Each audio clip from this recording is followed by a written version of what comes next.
Bitcoin ឡើងដល់78000វិញហើយនៅថ្ងៃនេះ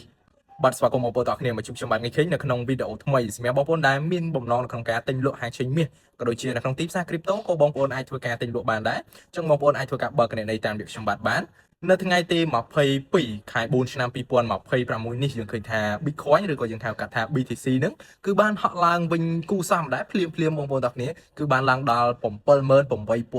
នៅក្នុងមួយកាក់ហើយយើងក៏លេខទៅមើលមាសឯនោះវិញនៅម៉ោង1រសៀលនេះមាសបានឡើងតិចមែនតើបងប្អូនទាំងគ្នាគឺនៅតែក្បែរតម្លៃដែលបើកផ្សារកាលពីព្រឹកមិញគឺ$4771នៅក្នុងមួយអោនឬក៏ស្មើនឹង$5748នៅក្នុងមួយដំឡឹងប៉ុន្តែតម្លៃមាសនៅតែ